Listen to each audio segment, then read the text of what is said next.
ಆ್ಯಕ್ಟಿವಿಟೀಸ್ಗೆ ನಮ್ಮ BLAಗಳಿಗೆ ಅವಕಾಶ ಕೊಡೋದಿಲ್ಲ. ಪ್ರತಿ ಮನೆಗೂ ಹೋಗಿ 3 ಬಾರಿ ಹೋಗಿ ಆ BLA ಫಾರ್ಮ್ ಕೊಡಬೇಕು. ಬಟ್ ಅದನ್ನು ರಿಸೀವ್ ಮಾಡಿಕೊಂಡು ಕರೆಕ್ಷನ್ ಮಾಡಿ ಗೈಡ್ ಮಾಡಲಿಕ್ಕೆ ಪೊಲಿಟಿಕಲ್ ಪಾರ್ಟಿಗೆ ಅವಕಾಶ ಇದೆ. 20 BLOಗಳು BLA ರಿಸೀವ್ ಮಾಡಿಕೊಂಡು ಕರೆಕ್ಷನ್ ಮಾಡಿ BLOಗಳಿಗೆ ತಲುಪಿಸುವಂಥ ಒಂದು ಅವಕಾಶ ಇದೆ. ಅಷ್ಟು ಬಿಟ್ಟರೆ ಬೇರೆ ಯಾವುದಕ್ಕೂ ನಾವು ಕಾನೂನು ವಿರುದ್ಧವಾಗಿ ನಮ್ಮ ಅಧಿಕಾರಿಗಳಿಗಾಗಲಿ ಯಾರಿಗೇ ಆಗಲಿ ನಾವು ಅವಕಾಶ ಕೊಡೋದಿಲ್ಲ. ಕಾನೂನು ಏನು BLOಗಳ ಬಗ್ಗೆ ಏನು ಅವ್ರಿಗೇನು ಜವಾಬ್ದಾರಿ ಇದೆ, ಅವರಿಗೆ ಫ್ರೀಯಾಗಿ ಎಲೆಕ್ಷನ್ ಕಮಿಷನ್ ಆದೇಶ ಏನಿದೆ ಆ ಪ್ರಕಾರ ನಡೆಸಲಿಕ್ಕೆ ಅವರಿಗೆ ಅವಕಾಶವನ್ನು ಕೊಡ್ತಾ ಇದ್ದೀವಿ. ಅವ್ರಿಗೇನಾದರೂ ಸಹಾಯ ಬೇಕು ಅಂದರೆ ಅವರಿಗೆ ರೆಸಿಡೆನ್ಷಿಯಲ್ ಸರ್ಟಿಫಿಕೇಟ್ ಕೊಡಲಿಕ್ಕೆ ಮತ್ತು ಕ್ಯಾಸ್ಟ್ ಸರ್ಟಿಫಿಕೇಟ್ನ ಡೌನ್ಲೋಡ್ ಮಾಡಿಕೊಡ್ಲಿಕ್ಕೆ, ಉಚಿತವಾಗಿ ರೆಸಿಡೆನ್ಷಿಯಲ್ ಸರ್ಟಿಫಿಕೇಟ್ನ ಅವರಿಗೆ ಕೊಡಲಿಕ್ಕೆ ಯಾರು ವಾಸ ಇದ್ದಾರೆ ಅವರೆಲ್ಲ ಕೂಡ 10 ವರ್ಷ ವಾಸ ಇರೋಂಥವ್ರಿಗೆ ಕೊಡಲಿಕ್ಕೆ ಯಾರೇ ಸರ್ಕಾರ ಆದೇಶ ಕೂಡ ಹೊರಡಿಸಿದೆ. ಈಗ ಇಲ್ಲಿ ನಾವು ಅನೇಕ ಟಾಸ್ಕ್ ಫೋರ್ಸನ್ನು ಕೂಡ ಈಗಾಗಲೇ ನಾವು ವಿವಿಧ ರೀತಿಯಲ್ಲಿ ಕುಡಿಯೋ ನೀರಿನ ವಿಚಾರದಲ್ಲಿ ಈಗಾಗಲೇ ನಾವು ಮಾಡಿರೋದು ತಮಗೆಲ್ಲ ಗೊತ್ತಿರುವಂಥ ವಿಚಾರ. ಇವತ್ತು ಕಲ್ಯಾಣ ಕರ್ನಾಟಕದಲ್ಲಿ ಅನೇಕ ಸ್ಕೀಮ್ಗಳಿದೆ.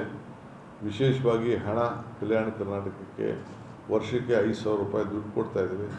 ಅದನ್ನು ಕೂಡ ನಾವು ಪರಿಶೀಲನೆ ಮಾಡ್ತಾಯಿದ್ವಿ. ಒಂದು 80% ಈಗಾಗಲೇ ಕೆಲಸ ನಡೀತಾ ಇದೆ. ಇನ್ನು ಕೆಲವು ಪ್ರೋಗ್ರಾಮ್ಸ್ನ ಕೆಲವು ಕೊಟ್ಟಿಲ್ಲ ಶಾಸಕರುಗಳು, ಅದಕ್ಕೆ ಕೆಲವು ಡಿಲೇ ಆಗ್ತಾಯಿದೆ. ಅದಕ್ಕೆ ಟೈಮ್ ಲೈನಲ್ಲಿ ನೀವು ಅದನ್ನೆಲ್ಲ ಮುಗಿಸ್ಬೇಕು ಅಂತ ಅವರಿಗೆ ಮಾರ್ಗದರ್ಶನವನ್ನು ನಾವು ಕೊಟ್ಟಿದ್ದೇವೆ. ಸೊ ಎಲ್ಲ ಯೋಜನೆಗಳನ್ನು ಅನುಷ್ಠಾನ ತರಲಿಕ್ಕೆ ಟೈಮ್ ಲೈನಲ್ಲಿ ಹಣ ಖರ್ಚು ಮಾಡಲಿಕ್ಕೆ ಈಗಾಗಲೇ ಏನು ಕಳೆದ ಈ ಪ್ರಾರಂಭ ಮಾಡಿದಾಗಿಂದ ನಮ್ಮ ಸರ್ಕಾರ ಬಂದ ಮೇಲೆ ನಾವೇನು ಮಾತು ಕೊಟ್ಟಿದ್ದೋ ಆ ಮಾತು ಪ್ರಕಾರ ಈಗಾಗಲೇ ಹಣ ಕೂಡ ಈಗಾಗಲೇ ಬಿಡುಗಡೆ ಮಾಡ್ಕೊಂಡು ಬಂದಿದೆ. ಕುಡಿಯೋ ನೀರು ವಿಚಾರದಲ್ಲಿ ಎಲ್ಲ RO ಪ್ಲ್ಯಾಂಟ್ಗಳಿಗೆ ರೀಚೆಕ್ ಮಾಡಬೇಕು ಅಂತ ಹೇಳಿದ್ದೇವೆ. ವಾಟರ್ ಕ್ವಾಲಿಟಿ ಚೆಕ್ ಮಾಡಬೇಕು ಅಂತ ಹೇಳಿದ್ದೇವೆ. ವಾಟರ್ ಪ್ಲ್ಯಾಂಟ್ಗಳೆಲ್ಲ ಹೊಸದಾಗೆ ನೀವು ಚೆಕ್ ಮಾಡಿ ಅವ್ರಿಗೇನಾದ್ರು ಕೆಟ್ಟೋಗಿತ್ತು ಅಂದರೆ ರಿಪೇರಿ ಮಾಡಿಸಿ ಇನ್ಸ್ಪೆಕ್ಷನ್ ಮುಗಿಸಿ ನಿಮ್ಮ ದಾಖಲೆಗಳನ್ನು ಎಲ್ಲ ನಮ್ಮ DCಗಳು ಇಟ್ಕೊಳ್ಬೇಕು, CEಗಳು ಇಟ್ಕೊಳ್ಬೇಕು. ಯಾವ RO ಪ್ಲ್ಯಾಂಟಿಗೆ ಏನೇನು ಇದೆ ಅಂತೇಳಿ ಅದಕ್ಕೂ ಕೂಡ ಮಾರ್ಗದರ್ಶನವನ್ನು ಕೊಟ್ಟಿದ್ದೇವೆ. ಇದಲ್ಲದೆ ನಮ್ಮ ಕಂದಾಯ ಇಲಾಖೆಯಲ್ಲಿ ಒಂದು ದೊಡ್ಡ ರೆವಲ್ಯೂಷನ್ ಕಾರ್ಯಕ್ರಮ, ಇಡೀ ಭಾರತದಲ್ಲಿ ಯಾವ ಸರ್ಕಾರನೂ ತೆಗೆದುಕೊಳ್ಳಾಗ್ತಿರೋದಂಥ ಒಂದು ಕಾರ್ಯಕ್ರಮ, ಈ ಖಾತಾ ಕಾರ್ಯಕ್ರಮವನ್ನು ಅವರು ಸಂಪಾದನೆ ಮಾಡಿದಂಥ ಆಸ್ತಿಗಳನ್ನು ದಾಖಲೆಗಳನ್ನು ಸರಿಯಾಗಿ ಕೊಡಬೇಕು ಅಂತೇಳಿ ಈ ಖಾತಾ ಕಾರ್ಯಕ್ರಮವನ್ನು ಓಡಿ ಮಾಡಿಕೊಡುವಂಥ ಕಾರ್ಯಕ್ರಮ, ಈ ಸ್ವತ್ತು ಕಾರ್ಯಕ್ರಮವನ್ನು ನಮ್ಮ ಸರ್ಕಾರ ಇಟ್ಕೊಂಡಿದೆ. ಅದನ್ನು ಕೂಡ ಟೈಮ್ ಲೈನಲ್ಲಿ ನಾವೆಲ್ಲರೂ ಕೂಡ ದಾಖಲೆ ವಿತ್ ಫೋಟೋಗ್ರಾಫ್, ಅವನ ವ್ಯಕ್ತಿ ಫೋಟೋ ಮತ್ತು ಆಸ್ತಿ ಫೋಟೋ ಎಲ್ಲ ಕೂಡ ಹಾಕಿ ಉಚಿತವಾಗಿ ಅವರ ಮನೆ ಬಾಗಿಲಿಗೆ ಅದನ್ನೆಲ್ಲ ಒದಗಿಸುವಂಥ ಕಾರ್ಯಕ್ರಮ ಕೂಡ ಈಗ ನಾವು ರೂಪಿಸಿದ್ದೇವೆ. ಕೇಂದ್ರ ಸರ್ಕಾರ ಮತ್ತು ಬೇರೆ ಬೇರೆ ರಾಜ್ಯಗಳು ಕೂಡ ಈ ನಮ್ಮ ಕಾರ್ಯಕ್ರಮಕ್ಕೆ ಭಾಳ ಮೆಚ್ಚುಗೆಯನ್ನು ವ್ಯಕ್ತಪಡಿಸಿದ್ದಾರೆ. ನಮ್ಮ ಅಧಿಕಾರಿಗಳಿಗೆ ಬೆಂಗಳೂರು ನಗರದಲ್ಲಿ ಏನು ನಾವು 26 ಲಕ್ಷ ಮನೆಗಳಿಗೆ ಖಾತೆಯನ್ನು ಫ್ರೀಯಾಗಿ ಕೊಡ್ತಾ ಇದ್ದೇವೆ, ಅದನ್ನು ನೋಡಿ ಈಗಾಗಲೇ ನಮಗೆ ಸರ್ಟಿಫಿಕೇಟ್ ಕೂಡ ಈಗಾಗಲೇ ಕೊಟ್ಟಿದ್ದಾರೆ. ಸೊ ಹಿಂಗೆ ಈ ಭೂ ಸುರಕ್ಷಾ ಯೋಜನೆ ಕಂದಾಯ ಗ್ರಾಮಗಳನ್ನು ಇವತ್ತು ನಾವು ಪ್ರತಿ ಗ್ರಾಮಗಳನ್ನು ನಾವು ಕಂದಾಯ ಗ್ರಾಮಗಳಾಗಿ ಪರಿವರ್ತನೆ ಮಾಡಲಿಕ್ಕೆ ಎಲ್ಲ ವ್ಯವಸ್ಥೆಯನ್ನು ಈಗಾಗಲೇ ನಾವು ಪ್ರಾರಂಭವನ್ನು ನಾವು ಮಾಡಿದ್ದೇವೆ. ಸೊ ಹಿಂಗೆ ಎಲ್ಲರೂ ಕೂಡ ನಾವು ಉಚಿತವಾಗಿ ಫ್ರೀಯಾಗಿ ಸರ್ಟಿಫಿಕೇಟನ್ನು ಒದಗಿಸ್ಕೊಡುವಂಥ ಕಾರ್ಯಕ್ರಮ ಕೂಡ ನಾವು ಮಾಡ್ಕೊಂಡು ನಾವು ಬಂದಿದ್ದೇವೆ. ಇದಲ್ಲದೆ ಒಂದು ಹೊಸ ಪಾಲಿಸಿನ ಗ್ರಾಮೀಣ ಪ್ರದೇಶದ ಜನರು, ವಿದ್ಯಾರ್ಥಿಗಳು, ಮಕ್ಕಳು ಇದಕ್ಕೆ ನಗರಗಳಿಗೆ ಹೋಗೋದು ತಪ್ಪಿಸ್ಬೇಕು ಅಂತೇಳಿ CSR ಶಾಲೆಗಳನ್ನು ಪ್ರಾರಂಭ ಮಾಡಬೇಕು ಅಂತ ತೀರ್ಮಾನ ಮಾಡಿದ್ದೇವೆ. ಅಂದರೆ CSR ನಮ್ಮ ಖಾಸಗಿ ಫ್ಯಾಕ್ಟ್ರಿಗಳು ಯಾರು ಇರ್ತಾರೆ ಅವರು ಹಣವನ್ನು ಕೊಟ್ಟು ಗ್ರಾಮೀಣ ಪ್ರದೇಶದಲ್ಲಿ ಒಂದು ಒಳ್ಳೆಯ ಸ್ಕೂಲು, KPS ಸ್ಕೂಲ್ 10 ರಿಂದ 15 ಕೋಟಿ ರೂಪಾಯಿ ಬಂಡವಾಳ ಮಾಡಿ ಹಾಕಿ ನಮಗೆ ಸರ್ಕಾರಕ್ಕೆ ಶಾಲೆ ಕಟ್ಟಿಕೊಡ್ಬೇಕು. ಅವರು ನಮಗೇನು ನಮ್ಮ ಕೈಗೆ ಹಣ ಕೊಡೋದು ಬೇಡ, ನಾವು ಜಾಗ 2000 ಸ್ಕೂಲ್ ಜಾಗನ ನಾವು ಕೊಡ್ತೀವಿ ಅವ್ರಿಗೆ, ಅಲ್ಲಿ ಅವ್ರು ಕಟ್ಕೊಂಡು ಅವ್ರ ಹೆಸರು ಇಟ್ಕೊಳ್ಬೇಕು. ಈಗ ನಿಮ್ಮಲ್ಲಿರೋ ಸಿಮೆಂಟ್ ಫ್ಯಾಕ್ಟ್ರಿ ಇರ್ಬೋದು, ಇಲ್ಲಿ ಯಾವ್ದಾದ್ರು ಕಬ್ಬಣದ ಫ್ಯಾಕ್ಟ್ರಿ ಇರ್ಬೋದು, ಅವ್ರಿಗೆಲ್ಲರೂ ಕೂಡ ನಾವು ಒಂದು ಪಟ್ಟಿ ಕೊಡ್ತೀವಿ, ಅಲ್ಲಿ ಜಾಗ ಕೊಡ್ತೀವಿ, ಅವರೇ ಕಟ್ಟಿ ಕೊಡೋಂಥದ್ದು ನಮಗೆ. ಏಕೆಂದರೆ ಅವರೇ ನಾವು ದುಡ್ಡಿಗೆ ಕೇಳಿದ್ರೆ 18% GST ಕಟ್ಟಬೇಕಾಗ್ತದೆ. ಅದಕ್ಕೆ ನೀವೇ ಕಟ್ಟಿ ಮಾಡಲ್ ಮಾತ್ರ ನಾವು ಕೊಡ್ತೇವೆ. ಮಿಕ್ಕಿದ್ದು ಅದಕ್ಕೆ ಟೆಕ್ನಿಕಲ್ ಸ್ಟಾಫು, ಎಜುಕೇಷನ್ ಸ್ಟಾಫ್ಗೆ ಅದಕ್ಕೊಂದು ಬೇರೆ ಥರ ಒಂದು ಗೈಡ್ಲೈನ್ಸ್ ಕೂಡ ನಾವು ಮಾಡ್ತಾ ಇದ್ದೀವಿ. ಸೊ ಹಿಂಗೆ ಜನ ಬೆಂಗಳೂರು ಹಳ್ಳಿಯಿಂದ ನಗರಗಳಿಗೆ ಬರಬಾರ್ದು, ಅಲ್ಲೇ ಒಳ್ಳೆಯ ವಿದ್ಯಾಭ್ಯಾಸ ಸಿಗಬೇಕು. ಆದಷ್ಟು ನಮಗೆ 14-15 ವರ್ಷ ನಾವು ವಿದ್ಯಾಭ್ಯಾಸವನ್ನು ಉತ್ತಮವಾದಂಥ ನಮ್ಮ ಗ್ರಾಮೀಣ ಪ್ರದೇಶದ ಮಕ್ಕಳಿಗೆ ವಿದ್ಯಾಭ್ಯಾಸ ಕೊಡಬೇಕು ಅನ್ನೋದು ತೀರ್ಮಾನ ಮಾಡಿ ಈಗಾಗಲೇ ನಮ್ಮ ಎಲ್ಲ ಅಧಿಕಾರಿಗಳಿಗೆ ಮಾರ್ಗದರ್ಶನವನ್ನು ಕೊಟ್ಟಿದ್ದೇವೆ. ಇದಲ್ಲದೆ ಈಗಾಗಲೇ ತಮಗೆಲ್ಲ ಗೊತ್ತಿದೆ, ಜನರ ಸಮಸ್ಯೆಯನ್ನು ಆಲಿಸಲಿಕ್ಕೆ, ಕುಂದು ಕೊರತೆಗಳನ್ನು ವಿಚಾರಿಸಲಿಕ್ಕೆ ಒಂದು ಹೊಸ ಇಲಾಖೆ, ಪ್ರಜಾಸೇವಾ ಇಲಾಖೆ, ಆ ಇಲಾಖೆಯನ್ನು ನಾವು ಪ್ರಾರಂಭ ಮಾಡಿದ್ದೇವೆ. ಈಗ ಪ್ರತಿ ಮಂತ್ರಿಗಳು ಕೂಡ ಪ್ರತಿ ಕೇಂದ್ರ ಸ್ಥಳಕ್ಕೆ ಪ್ರತಿ ತಾಲೂಕಿಗೂ ಭೇಟಿ ಕೊಡ್ತಾರೆ. ಒಂದೊಂದು ತಾಲೂಕಿನಲ್ಲಿ 15 ದಿನಕ್ಕೆ ಒಂದು ಸತಿ ಕಂಪಲ್ಸರಿ ಆ ಜಿಲ್ಲೆಯಲ್ಲಿ ಒಂದು ತಾಲೂಕು, ಉದಾಹರಣೆಗೆ 5-6 ಕ್ಷೇತ್ರ ಬರ್ತದೆ ನಮ್ಮ ಪ್ರಿಯಾಂಕ ಅವ್ರಿಗೆ, 15 ದಿನಕ್ಕೆ ಒಂದು ಸತಿ ಒಂದು ಆ ಕ್ಷೇತ್ರಕ್ಕೆ ಕಂಪಲ್ಸರಿ ಅವ್ರು ಹೋಗಲೇಬೇಕು, ಅವ್ರು ಆಯ್ಕೆ ಮಾಡ್ಕೋಬೇಕು. ಒಂದು 15 ದಿನಕ್ಕೆ ಒಂದು ದಿನ ಶನಿವಾರ ಒಂದು ತಾಲೂಕಲ್ಲಿ ಪ್ರಜಾಸೇವೆ ಇಲಾಖೆಯಿಂದ ಪ್ರಜಾದರ್ಶನ ಪ್ರಜಾಸೇವೆ ಅಭಿಯಾನ ಮಾಡಲೇಬೇಕು. ಅದಕ್ಕೊಂದು ಹೊಸ ಟೆಂಪ್ಲೇಟ್ ರೆಡಿ ಮಾಡ್ತಾ ಇದ್ದೇವೆ, ಫಾರ್ಮೆಟ್ ರೆಡಿ ಮಾಡ್ತಾ ಇದ್ದೇವೆ. ಆ ಪ್ರಕಾರ ಕಾರ್ಯಕ್ರಮ ಮಾಡಬೇಕು. ಶಾಸಕರುಗಳು ಕಂಪಲ್ಸರಿಯಾಗಿ ಹೋಬಳಿ ಮಟ್ಟದಲ್ಲಿ, ಪಂಚಾಯತಿ ಮಟ್ಟದಲ್ಲೂ ಕೂಡ ಆ ಕಾರ್ಯಕ್ರಮವನ್ನು ನಡೆಸಬೇಕು. ಅದು ಕೂಡ ಮಾರ್ಗದರ್ಶನ ಕೊಟ್ಟು ಅದಕ್ಕೊಂದು ಒಳ್ಳೆ ಅಧಿಕಾರಿಗಳನ್ನಿಟ್ಟು ಒಂದು ಮಿನಿಸ್ಟ್ರಿನೇ ಅದಕ್ಕೋಸ್ಕರ ನಾವು ಸಿದ್ಧತೆಯನ್ನು ನಾವು ಮಾಡ್ಕೊಂಡು ಬರ್ತಾ ಇದ್ದೇವೆ. ಇದಲ್ಲದೆ ಈಗಾಗಲೇ ನಾವು ಘೋಷಣೆ ಮಾಡಿದ್ದೇವೆ, ರಾಹುಲ್ ಗಾಂಧಿ ಅವರು ಈ ದೇಶದ ಉದ್ದಗಲಕ್ಕೂ ಕೂಡ ಪಾದಯಾತ್ರೆ ಮಾಡಿದ್ರು, ಭಾರತ್ ಜೋಡೋ ಯಾತ್ರೆ. ಏತಕ್ಕೆ ಮಾಡಿದ್ರು? ಯುವಕರಿಗೋಸ್ಕರ, ಜನ ಒಗ್ಗಟ್ಟಾಗಿರಬೇಕು, ಜಾತ್ಯತೀತ ಮನೋಭಾವ ಇಟ್ಕೊಂಡಿರಬೇಕು ಅಂಥೇಳಿ ಭಾರತ್ ಜೋಡೋ ಸಂಘಟನೆಯನ್ನು ಮಾಡಿದ್ರು.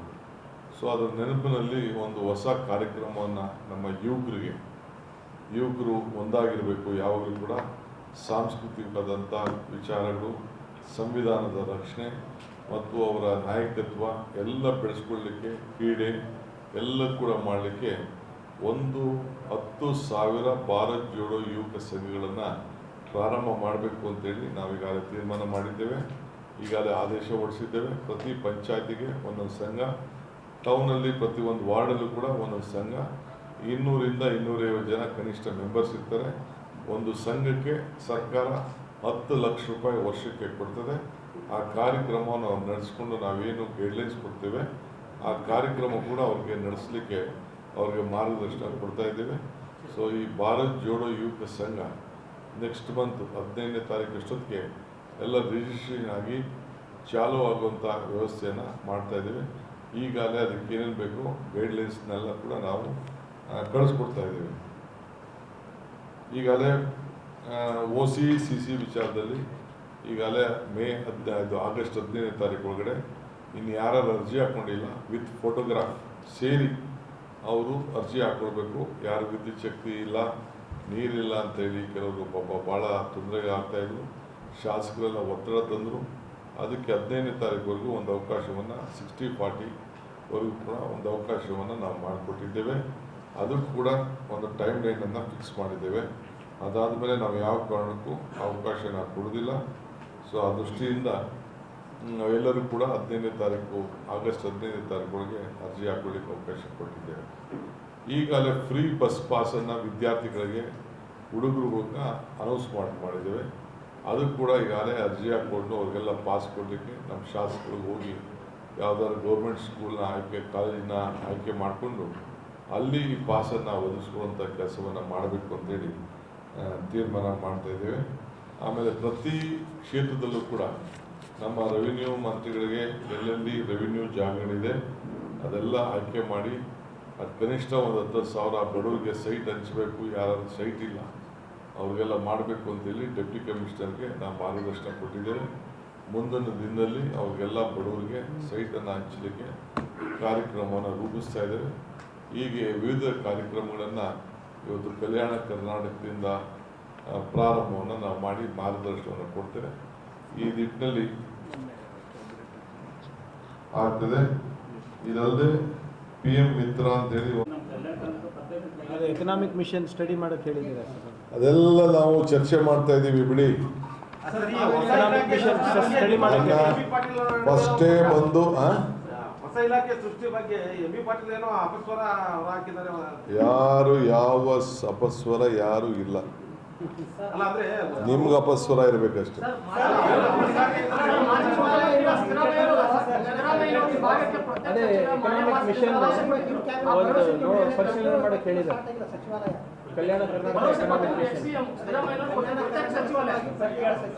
ಸೆಕ್ರೆಟರಿಯೇಟ್ ಹೇಳಿದ್ವಿ ಸರ್, ಮಿನಿಸ್ಟ್ರಿ ಕೇಳ್ತಾ ಇದ್ದಾರೆ. ಇಲ್ಲೆಲ್ಲ ಸೆಕ್ರೆಟರಿಯೇಟ್ ಅಂತ ಇತ್ತು, ಸೆಕ್ರೆಟರಿಯೇಟ್ ಮಾಡಿದ್ದೀವಿ. ಈಗ ಸಚಿವಾಲಯನೇ ಪ್ರತ್ಯೇಕವಾಗಿ ಕೇಳ್ತಾ ಇದ್ದಾರೆ ಸರ್, ಅದು ಇನ್ನೂ ಚರ್ಚೆಗೆ ಬಂದಿಲ್ಲ.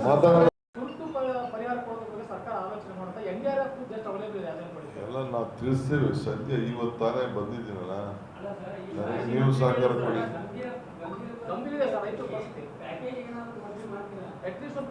ಅಸೆಸ್ಮೆಂಟ್ ಆಗಬೇಕು, ಇನ್ನು ಈಗ ಸ್ಟಾರ್ಟ್ ಈಗ ಶುರುವಾಗಿದೆ.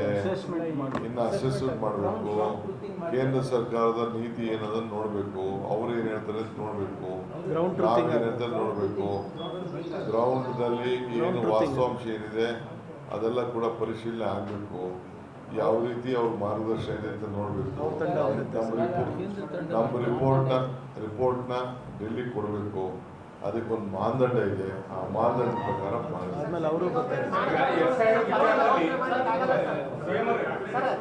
ಒಬ್ಬೊಬ್ರು ಕೇಳಿದ್ರೆ ಅನುಕೂಲ ಆಗುತ್ತೆ ಸರ್.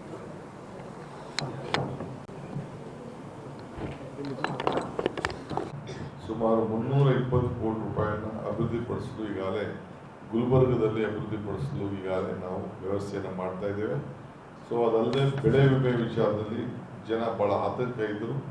ಈಗಾಗಲೇ ಹಂಗಾಮಿನಲ್ಲಿ ಮುಂಗಾರಿಗೆ ತೊಂದರೆ ಆದಾಗ ಅದಕ್ಕೆ ನಮಗೆ ದುಡ್ಡು ಬಂದಿಲ್ಲ ಅಂತ ಹೇಳ್ತಾ ಇದ್ರು. ಒಟ್ಟು 585 ಕೋಟಿ ರೂಪಾಯಿ ಬೆಳೆ ವಿಮೆ ಪರಿಹಾರವನ್ನು ಈಗಾಗಲೇ ಲೆಕ್ಕಾಚಾರ ಮಾಡಲಾಗಿತ್ತು. ಇದರಲ್ಲಿ 243 ಕೋಟಿ ರೂಪಾಯಿ ಇತ್ಯರ್ಥಪಡಿಸಲಾಗಿದೆ. ಇನ್ನು 344 ಕೋಟಿ ರೂಪಾಯಿಗಳನ್ನು ಈ ದಿನ ಅಂದರೆ 225 ಕೋಟಿ ರೂಪಾಯಿ ಅನುದಾನವನ್ನು ಬಿಡುಗಡೆ ಮಾಡಲು ಆದೇಶವನ್ನು ನಾವು ಕೊಟ್ಟಿದ್ದೇವೆ. ಉಳಿದ ವಿಮೆ ಪರಿಹಾರವನ್ನು ಸದ್ಯದಲ್ಲೇ ಬಿಡುಗಡೆ ಮಾಡಲು ಸೂಕ್ತ ಕ್ರಮವನ್ನು ಕೈಗೊಳ್ತಾ ಇದ್ದೇವೆ. ಇಷ್ಟು ವಿಚಾರವನ್ನು ಇವತ್ತು ನಾವೆಲ್ಲ ಬಂದು ಬೆಳಗ್ಗೆಯಿಂದ 4 ಗಂಟೆ ಎಲ್ಲ ಜನಪ್ರತಿನಿಧಿಗಳನ್ನ ಕರೆಸಿ ಅವರ ಅಭಿಪ್ರಾಯವನ್ನು ಕೇಳಿ, ಅವರ ಸಲಹೆಯನ್ನು ಕೇಳಿ, ಅವ್ರಿಗೇನು ಮಾರ್ಗದರ್ಶನ ಕೊಡಬೇಕು ಆ ಕೆಲಸವನ್ನು ಕೂಡ ಇವತ್ತು ನಾವು ಮಾಡಿದ್ದೇವೆ. ಭಾಳ ಸಂತೋಷ ಆಯಿತು. ಎಲ್ಲ ಅಧಿಕಾರಿಗಳು ಕೂಡ ರಾಜ್ಯ ಮಟ್ಟದಿಂದ ಚೀಫ್ ಸೆಕ್ರೆಟರಿ ಆದಿಯಾಗಿ ಎಲ್ಲ ಅಧಿಕಾರಿಗಳು ಕೂಡ ಬಂದು ಪಾಲ್ಗೊಂಡು, ಸುಮಾರು 50ಕ್ಕೂ ಹೆಚ್ಚು ಜನ ಶಾಸಕರು ಕೂಡ ಅವರು ಕೂಡ ಬಂದು, MP ಗಳು ಬಂದು ಪಾಲ್ಗೊಂಡು ಮಾರ್ಗದರ್ಶನವನ್ನು ಕೊಟ್ಟಿದ್ದಾರೆ.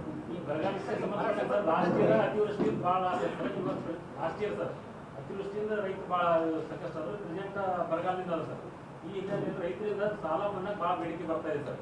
ಈಗ ಆಲ್ರೆಡಿ ಬೇಡಿಕೆ ಬರ್ತಾ ಇದೆ.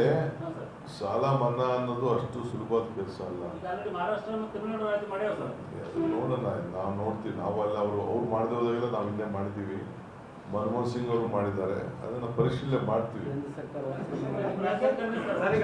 ರೈತರಿಗೆ ಕೃಷಿ ಇಲಾಖೆ ಅಧಿಕಾರಿಗಳು